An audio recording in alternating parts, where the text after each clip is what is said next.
Uniform circular motion, average velocity complete कर लिया।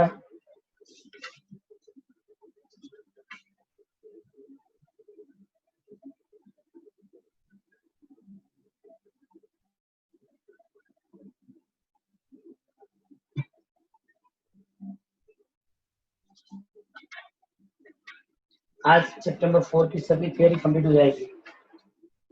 कि आज कंप्लीट करना है प्रोजेक्टाइल मोशन, और प्रोजेक्टाइल मोशन के लिए चैप्टर नंबर 4 की सभी थियरी हो जाएगी। एक चीज और भी याद रखो, सभी एग्जामिनेशन फर्स्ट एंड लास्ट जितनी भी एग्जामिनेशन होती है सभी में चैप्टर नंबर 4 से 5 मार्क्स क्वेश्चन होता है। 11 के अंदर 1 marks question, 2 marks question, 3 and 5 इस तरह की पेपर पैटर्न रहती है। 1 मार्क्स जिसमें ऑब्जेक्टिव्स होंगे, ओके, 2 मार्क्स क्वेश्चन, 3 और 5, लेकिन चैप्टर नंबर 4 से 5 मार्क्स क्वेश्चन ऑलवेज रहेगा, इसको प्रॉपर्ली प्रिपेयर करना है। ओके, आज प्रोजेक्टाइल मोशन कंप्लीट करनी है। एक चीज और भी है कि आज एक लिस्ट है मैं ग्रुप में रख दूंगा और इंडिविजुअल सभी पेरेंट्स को कांटेक्ट भी करेंगे कि नंबर ऑफ स्टूडेंट्स की होमवर्क कंप्लीट नहीं हो रही, वो डे टू डे जो होमवर्क है उसकी लिस्ट आउट स्कूल से रिपोर्ट पूरी कंप्लीट हो गई है, कितने लोगों ने कब होमवर्क किया कब नहीं किया। तो जो रेगुलरली वर्कआउट दी जाती है कि भाई लास्ट एज फॉर एग्जाम्पल कि मंडे हमने जब लेक्चर लिया था तो मंडे हमने 2 चीज की थी, एक तो average velocity and second uniform circular motion, लेकिन इसके सबने होमवर्क सबमिट करके नहीं दी। ओके, तो किन किन लोगों ने नहीं दिया वो पूरी रिपोर्ट आप सेंड घर पे कर देंगे, क्योंकि रेगुलर वर्क करेंगे तो वाला चैप्टर नंबर 4 कंप्लीट हो गया है, और वेक्टर और मोशन में प्रॉब्लम रहेगी तो अप टू 8 चैप्टर तक ये प्रॉब्लम क्रिएट होगी, इसलिए day to day work complete कर लेना है। सेकेंड चीज, आज प्रोजेक्टाइल मोशन कंप्लीट करेंगे, इसमें नंबर ऑफ इक्वेशंस जो डिराइव होंगे वो 10 तक जाएंगे, इसलिए इसको प्रॉपर्ली पढ़ना है, समझना है। डाउट आप कभी पूछो चलेगा, लेकिन मेन इसको कंप्लीट करके देना है। सबसे पहले तो क्या बताया कि प्रोजेक्टाइल मोशन मतलब तो ग्रेविटेशनल फील्ड के अंदर किसी भी ऑब्जेक्ट को आप हॉरिजॉन्टल लाइन के साथ प्रोजेक्ट करेंगे, हॉरिजॉन्टल लाइन के साथ जब आप इसको प्रोजेक्ट करेंगे तो दो है, हॉरिजॉन्टल एक्सिस के ऊपर उसकी जो वेलोसिटी रिमेन कांस्टेंट, लेकिन वर्टिकल लाइन के लिए acceleration remain constant. Object single है लेकिन between 2 axis y and x, x axis के लिए वेलोसिटी रिमेन कांस्टेंट और y एक्सिस के लिए एक्सेलरेशन रिमेन कांस्टेंट। ऐसी जो मोशन है उसको प्रोजेक्टाइल मोशन बताया जाता है। ओके, प्रोजेक्टाइल मोशन सबसे पहले जो एक्सप्लेन किया गैलीलियो ने किया था, गैलीलियो ने किया, इसका मतलब ऐसा हुआ कि ये तो न्यूटन के बर्थ से पहले कंप्लीट हो चुका था, इतनी टिपिकल मोशन। ओके, गैलीलियो ने सबसे पहले एक्सप्लेन की थी इन 2 डायमेंशन, 2 डायमेंशन के अंदर किसी भी ऑब्जेक्ट को आप प्रोजेक्ट करेंगे, फॉर एग्जांपल x और ये y, सपोज यहाँ से मैंने इस ऑब्जेक्ट को प्रोजेक्ट किया तो उसकी जो इनिशियल वेलोसिटी है वो इनिशियल वेलोसिटी v0, ओके, और प्रोजेक्ट एंगल ये projectile angle is theta 0। Object जो मोशन करता है वो access due gravity, access due gravity से, ओके, ओरिजिन से हुआ मतलब ये 0 0, जिसको हम x0 y0 भी लिख सकते हैं, क्लियर।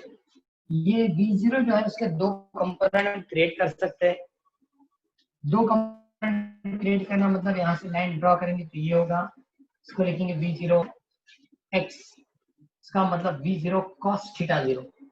क्यों? कि ये जो लाइन है वो एडिशन मतलब पार्ट हो जाएगा किसका, इस ट्रायंगल में cos थीटा यूज करो, cos थीटा यूज करेंगे तो अपने आप ये लाइन मिलेगी। ओके, तो v0x यहाँ मिलेगा। सिमिलरली ये जो है वो v0y, इसको हम v0 sin थीटा 0 ऐसा लिख सकते हैं, v0 sin थीटा 0। ओके, जो एक्सेलरेशन है वो y एक्सिस पे रहेगा, वो भी नेगेटिव y, क्योंकि एक्सेलरेशन ड्यू ग्रेविटी की डायरेक्शन नेगेटिव होती है। क्या लिखेंगे ax इक्वल टू 0, लेकिन ay is equal to -g, ay equal to -g। तो ऑब्जेक्ट जब प्रोजेक्टाइल मोशन करेगा तो इनिशियल वेलोसिटी भी zero, angle theta zero, angle क्या लिखेंगे हम, एंगल थीटा जीरो। दो कंपोनेंट बन गए v0x और v0y। v0x मतलब v0 cos theta zero, v0y मतलब v0 sin theta zero. Okay, उन लोगों ने बताया कि मोशन के एग्जाम्पल क्या, तो एयर रेजिस्टेंस नहीं है। और जब आपने फुटबॉल को किक करी, मतलब फुटबॉल को किक देंगे तो जो मोशन होती है वो प्रोजेक्टाइल होती है। फिर से without air medium football kick करना, इसका मतलब वो प्रोजेक्टाइल मोशन रहेगा। क्लियर। दो कंपोनेंट v0x एंड v0y, यहाँ इनिशियल पॉइंट के लिए x0 y0, और एक्सेलरेशन की भी दो कंपोनेंट मैंने बताई, x एक्सिस पे 0 और y एक्सिस के लिए -g, क्योंकि वो डाउनवर्ड डायरेक्शन में होता है। तो सबसे पहले क्वेश्चन, जितनी भी क्वेश्चन कंप्लीट करेंगे ना, सबके लिए डायग्राम बनाना है, ये कॉमन चीज है, सबके लिए ये डायग्राम कंप्लीट करके देना है। सबसे पहले हम क्या करेंगे, तो हम वो इक्वेशन डिराइव करेंगे जो वेलोसिटी के है और जो डिस्प्लेसमेंट के। जब ऑब्जेक्ट प्रोजेक्टाइल मोशन करेगी तो वेलोसिटी और डिस्प्लेसमेंट की इक्वेशन क्या होगी। अब सपोज आपको पता हो, तो हमने कांस्टेंट एक्सेलरेशन में फॉर्मूलाज लिखे थे, v is equal to v0 plus a, तब हमने लिखा था vx, v0x plus ky, vy, v0y plus ky, मतलब ये वेलोसिटी के कंपोनेंट थे। Similarly r is equal to r0 plus v0t plus half kt square लिखा था।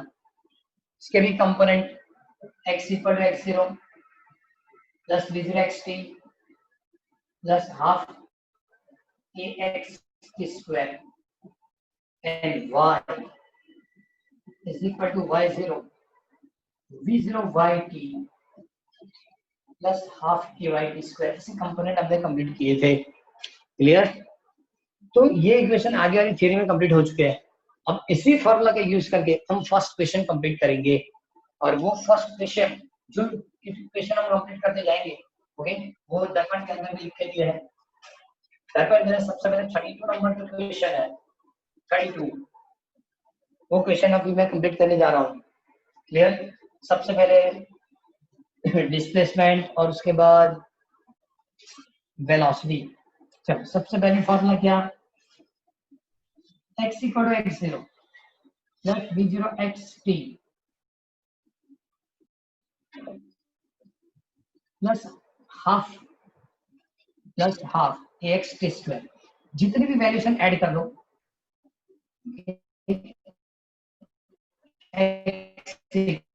x0 कितना होगा, तो cos थीटा 0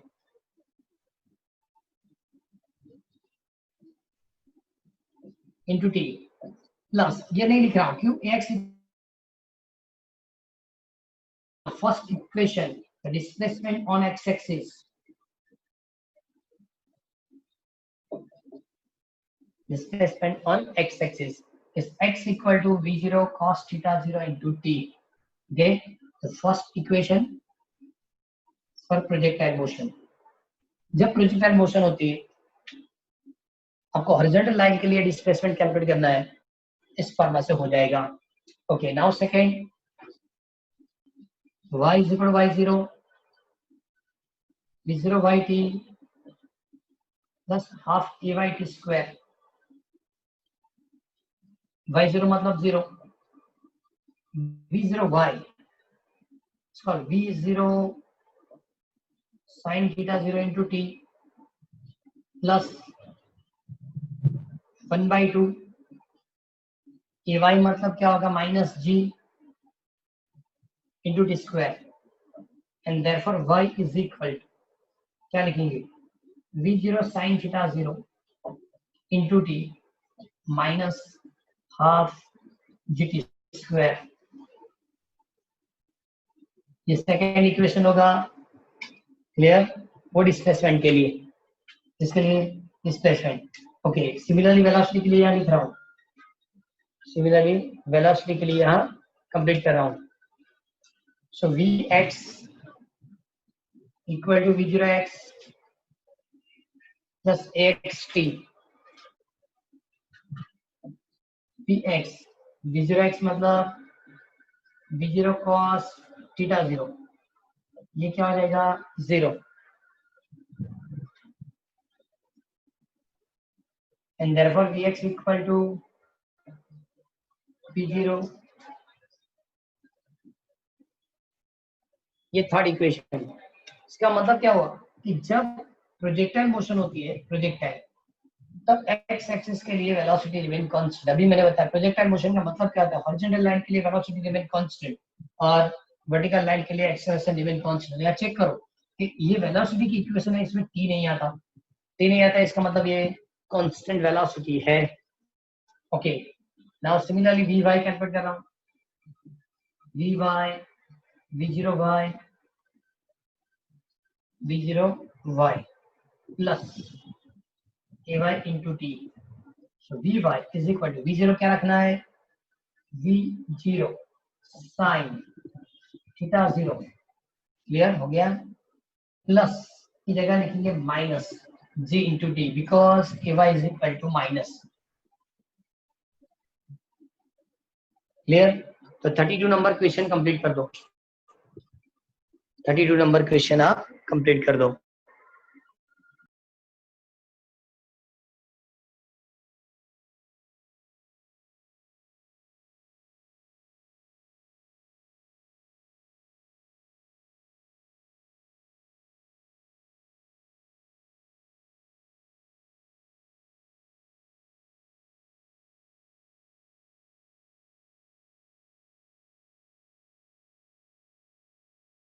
पूरी इंफॉर्मेशन 32 नंबर क्वेश्चन में है, एक बार और चेक करो।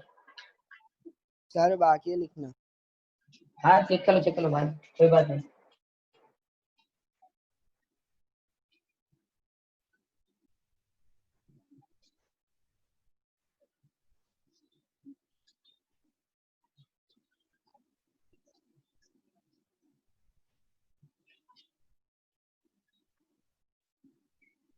Sir 1 minute, sir 1 minute. क्या हुआ बाकी तो गया? Yes sir, sir 1 minute. तो तुम्हें इसमें बताया कि इसमें जो सिंप्लीफिकेशन दिया मैंने जो बताया उसी टाइप का सिंप्लीफिकेशन है, लेकिन मैंने पूरे स्टेटमेंट नहीं दिए, सिर्फ आपको मैथमेटिकल टर्म एक्सप्लेन कर दी कि किस तरह से 4 इक्वेशन कंप्लीट किए, 2 डिस्प्लेसमेंट के लिए है और ये जो लिखा उसने थर्ड और फोर्थ वो वेलोसिटी के लिए है। क्लियर? तो first equation, second, third and fourth equation हुए। एक और क्वेश्चन है कि जब ऑब्जेक्ट प्रोजेक्टाइल मोशन करता है, प्रोजेक्टाइल, तो इसकी जो पाथ होती है वो पैराबोला होती है, पैराबोला। तो ये भी प्रूव करके देना है कि प्रोजेक्टाइल मोशन में पाथ ओके वो पैराबोला है, वो कंप्लीट करके दो। अब समझो कि किसी भी शेप के लिए जब आपने इक्वेशन लिखा होगा y इक्वल टू करके हम लिखते हैं, स्ट्रेट लाइन के लिए, सर्कल के लिए, तो सबकी इक्वेशन y इक्वल टू करके कंप्लीट होती है। और सेकंड चीज पाथ कंप्लीट करना, इसका मतलब डिस्प्लेसमेंट वाली फॉर्मूला होगी। तो हम क्या काम करेंगे, y की जो फॉर्मूला है y is equal to v0 sin theta 0 into t minus half gt square. इस इक्वेशन टाइमिंग ऐड करेंगे, कौन सी formula, x equal to v0 cos theta 0 into t and therefore t is equal to x upon v0 cos theta 0, t equal to x upon v0 cos theta 0। ये values ऊपर add कर देना है, मतलब y is equal to v0 sin theta 0, t equal to x upon v0 cos theta 0। हो गया T, minus half g t square, मतलब इसका स्क्वायर करना पड़ेगा, x upon v0 cos theta 0 whole square, v0 cancel, so x into tan theta 0, x into क्या लिखेंगे tan theta 0 minus gx square, square कर देना gx square upon 2v0 square cos square theta 0। Okay, ये जो formula है y is equal to ax y is equal to, ये जो formula लिखी है y is equal to ax minus bx square type की है। देखो लिख रहा हूँ, चलो a is equal to tan theta 0 and b is equal to g upon 2v0 square cos square theta 0। इसका मतलब कि ये जो है x, इसको लिखेंगे a, ax हो गया, ये है x स्क्वायर, ये बाकी जो टर्म है इसको क्या लिखेंगे b। मतलब पूरी equation ax minus bx square type की है। और ये जो इक्वेशन है, बराबर, ये पैराबोला की इक्वेशन है। मतलब ये दोनों मैच हो जाता है। कौन सा? y is equal to x tan theta 0 minus gx square upon 2v0 square cos square theta 0। ये formula y is equal to ax minus bx square type की है। ये इक्वेशन पैराबोला की, इसका मतलब ये ट्रेजेक्टरी पैराबोला होगी। जब प्रोजेक्टाइल मोशन होगी तो ट्रेजेक्टरी क्या मिलेगी? पैराबोला होगी। क्लियर? तो ये इक्वेशन,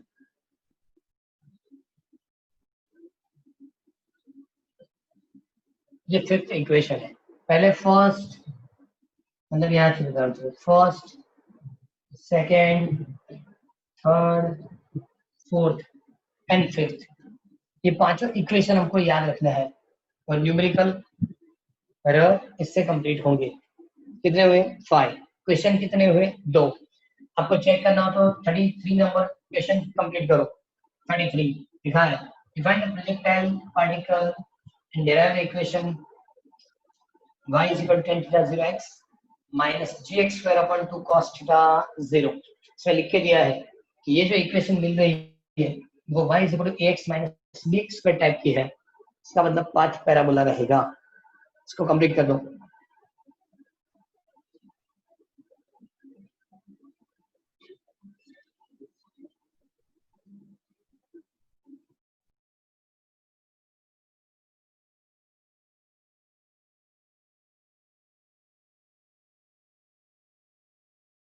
ये इक्वेशन डायरेक्टली न्यूमेरिकल में है कि जहां आपको x दिया जाएगा, थीटा 0 देंगे, इनिशियल वेलोसिटी, मतलब आंसर हो जाएगा। तो लिस्ट के हिसाब से हमारे पास कितने इक्वेशन हुए? पहले displacement on x axis, displacement on y axis, velocity of x axis, velocity of y axis, and the equation of trajectory of parabola, sorry projectile motion. ये trajectory of projectile motion. y is equal to x tan theta 0 minus gx square upon 2v0 square cos square theta 0। Okay, ये 5 equations हुए। चलिए एक काम करते हैं, यहाँ इसको लिस्ट आउट भी कर देते हैं। 1 2 3 4 करके कौन से याद रखने हैं। x equal to v0 cos theta 0,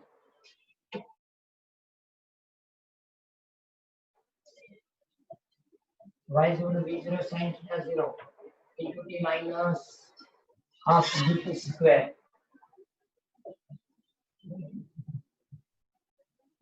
Third, v0x equal to v0 cos theta 0। Fourth, v0y equal to v0 sin theta 0 minus gt। And fifth, ये यही है, y is equal to tan theta 0 into x minus g upon 2v0 square cos square theta 0 into x square।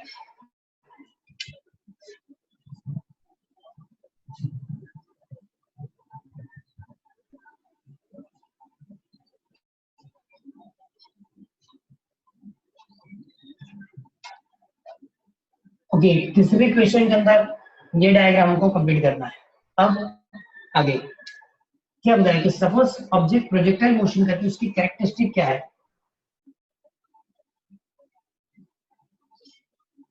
Object इस तरह से parabola जैसे मतलब path पे motion करेगा। मैं कैरेक्टरिस्टिक में बता कि सपोज इस तरह की मतलब पाथ रहती है ट्रेजेक्टरी, इसको मैक्सिमम हाइट बताएंगे।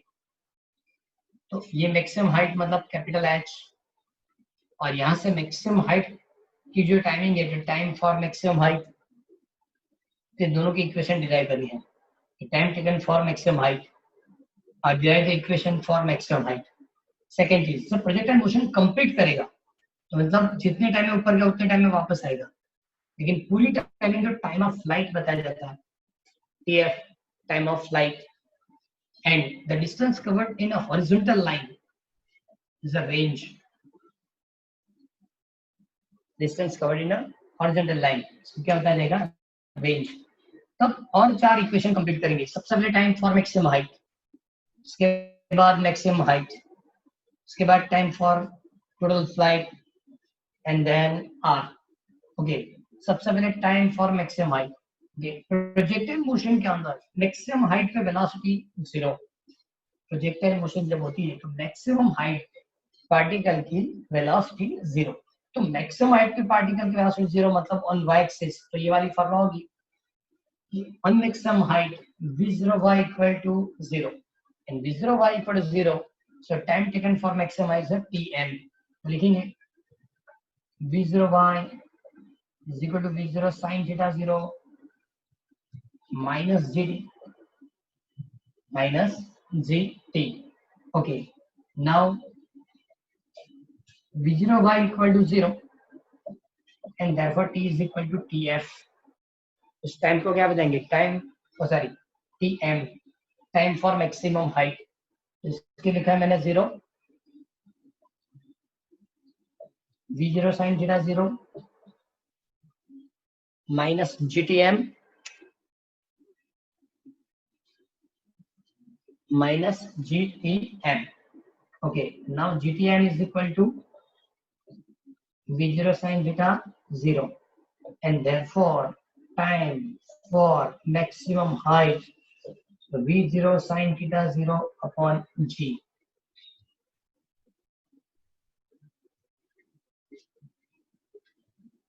प्रोजेक्टाइल मोशन के लिए time for maximum height, time for maximum height is v0 sin theta 0 upon g। Okay, अब क्या कैलकुलेट करेंगे, मैक्सिमम हाइट। मैक्सिमम हाइट की कहाँ मिलेगी, ऑन वाई डायरेक्शन, लेकिन मैक्सिमम हाइट क्या होता है, डिस्प्लेसमेंट। तो डिस्प्लेसमेंट ऑन वाई एक्सिस वाली जो फॉर्मूला है, डिस्प्लेसमेंट ऑन वाई एक्सिस, वो फॉर्मूला हम यूज करेंगे। Okay,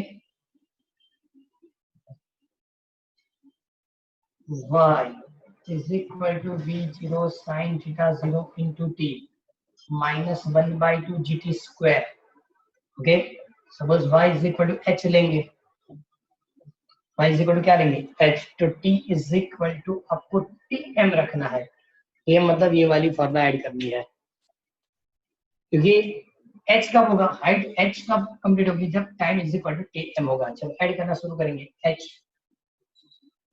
v0 sin theta 0 t is equal to tm, ये मतलब v0 sin theta 0 upon g minus 1 by 2 gt square, मतलब v0 square sin square theta 0 अपन g square. अब देखो, ये होगा v0 square sin square theta 0 अपन g minus, ये g cancel कर दो तो क्या बचेगा, v0 square sin square theta 0 अपन 2g। तो ये दोनों की डिफरेंस जो आएगी, v0 square sin square theta 0 अपन 2g होगा, और ये फॉर मैक्सिमम हाइट, इसके लिए होगा मैक्सिमम हाइट। तो दो इक्वेशन हमने कंप्लीट किए, यानी क्रम number 6, time for maximum height v0 sin theta 0 upon g, and number 7 for maximum height v0 square sin square theta 0 upon 2g। Clear, ये दोनों फिजिकल क्वांटिटी वर्टिकल लाइन के लिए थी, टाइम फॉर मैक्सिमम हाइट और equation of maximum height. Clear, अब दो physical quantity on horizontal line, दो physical quantity on horizontal line, time अब टोटल फ्लाइट टाइम कितना होगा, रेंज क्या रहेगी। हेलो,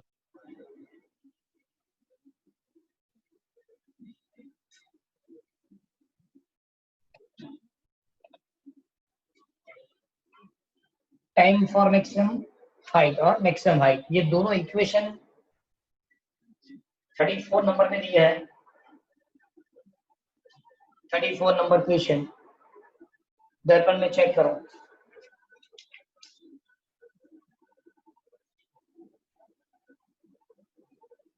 क्वेश्चन नंबर 34 एक बार पढ़ लो।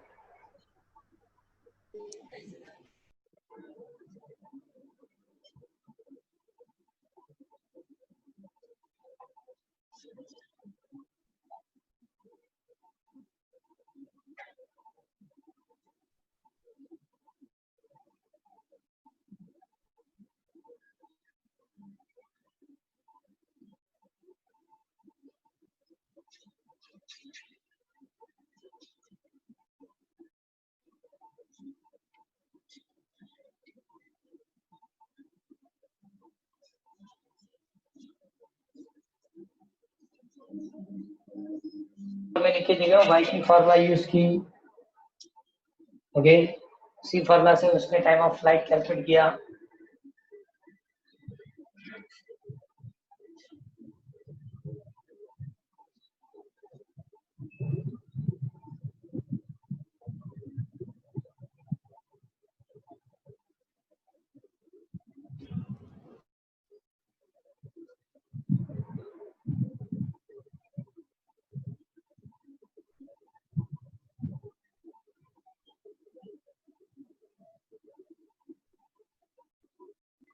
अब कैलकुलेट करना पड़ेगा क्योंकि टाइम फॉर मैक्सिमम हाइट हो गया, और दो फिजिकल क्वांटिटी आएगी, time for flight and range.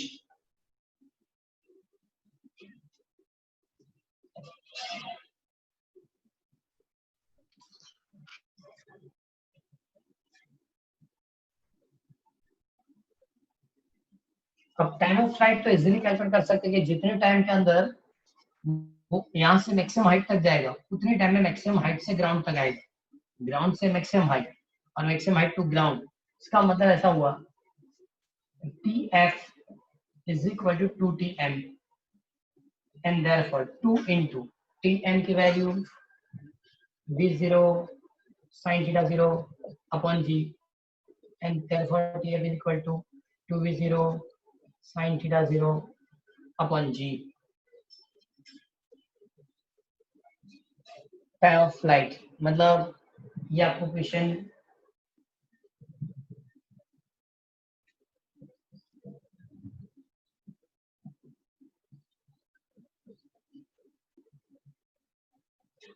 Eight number, time of flight का मतलब 2V0 sin थीटा 0 अपन जी इसको 2 से मल्टीप्लाई करना है। अब रेंज, रेंज मतलब हॉरिजॉन्टल डिस्टेंस। अब हॉरिजॉन्टल डिस्टेंस कंप्लीट करना है तो हॉरिजॉन्टल डिस्प्लेसमेंट की जो फॉर्मूला थी फर्स्ट, क्या x equal to v0 cos theta 0 into t। इस इक्वेशन के अंदर x is equal to r, x equal क्या रखेंगे range r and t is equal to tf।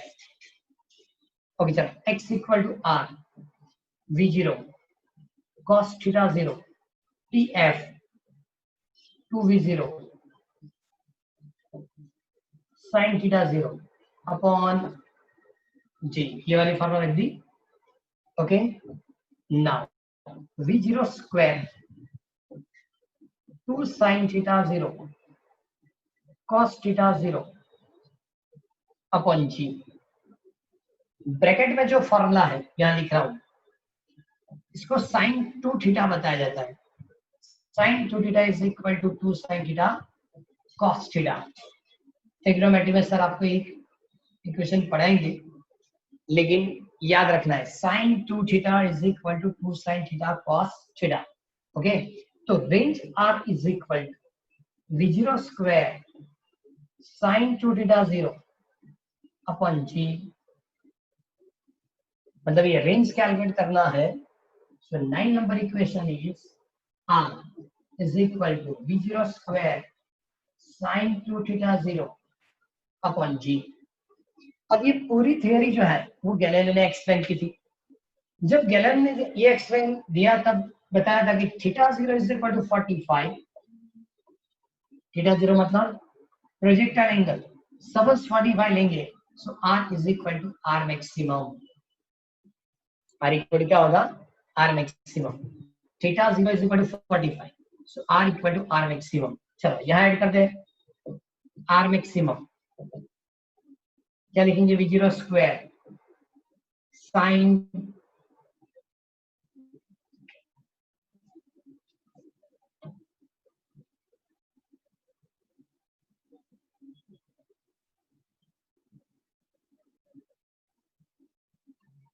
इधर से ही लिख रहा हूँ, चलो थीटा 0 इज इक्वल टू 45, तब r इज इक्वल टू क्या होगा? r मैक्सिमम, बराबर।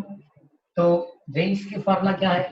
इसमें ऐड करते जाएंगे, r equal to r maximum v0 square sine 2 theta equal to 45 रखा upon g, so now v0 square sine, ये मल्टीप्लिकेशन क्या होगा? 90। okay, what is the value of sin 90? 1. 1. So now v0 square upon g, तो ये r maximum range is equal to v0 square upon g। लेकिन कब मिलती है? जब 45 डिग्री एंगल होगा तब। क्लियर? अब चेक करो कि जितनी फिजिकल क्वांटिटी मैंने ये लिखी, ये प्रोजेक्टाइल की कैरेक्टरिस्टिक है। टाइम फॉर मैक्सिमम हाइट क्या होगी, टाइम ऑफ फ्लाइट क्या होगा, रेंज क्या होगी, और मैक्सिमम रेंज क्या होगी।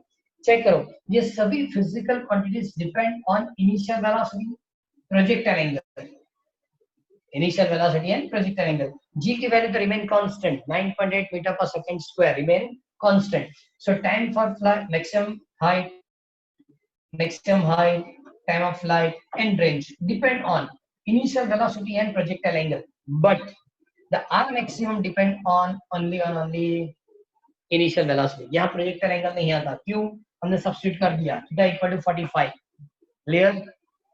तो एक टॉपिक था सिर्फ प्रोजेक्टाइल मोशन, लेकिन टोटल 10 इक्वेशन है, और सभी इक्वेशन लिस्ट आउट करके इसलिए दिए, कहीं भी एमसीक्यू में हुआ या न्यूमेरिकल में तो आपको ये इक्वेशंस याद रहेंगे, इसलिए पूरी लिस्ट मैंने कंप्लीट करके दी है।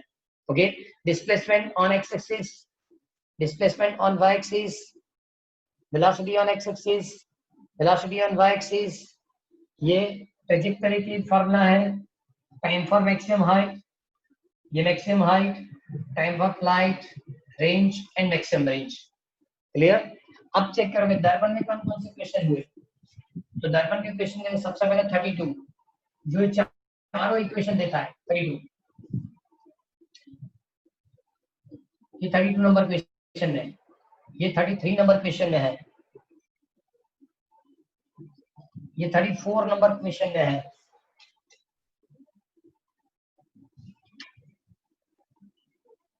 ओके, और ये 35 नंबर क्वेश्चन में है। इतने क्वेश्चन आज हमने कंप्लीट किए, पूरी प्रोजेक्टाइल मोशन आज कंप्लीट हो गई। चैप्टर नंबर 4 की सभी थ्योरी हो गई। अब जो रहेगा न्यूमेरिकल कंप्लीट करना शुरू करेंगे। अब यहाँ तो कोई डाउट है? ये सभी क्वेश्चंस लिख के होमवर्क सबमिट करना है और रेगुलरली करना है, क्योंकि रिपोर्ट में बहुत सारे लोग की रिपोर्ट में होमवर्क नहीं है। क्लियर? स्कूल से भी फोन होगा और चेक करेंगे, नंबर ऑफ स्टूडेंट की ज्यादा होमवर्क ले तो मैं भी फोन करूंगा कि ऐसा क्यों। Day to day homework submit कर देना है, ग्रुप में दिया वहां ग्रुप पे इसको सबमिट कर दो, लिख के पीडीएफ बना दो और सबमिट कर दो। आज के होमवर्क में 32, 33, 34, 35। क्लियर? Okay, sir. ओके।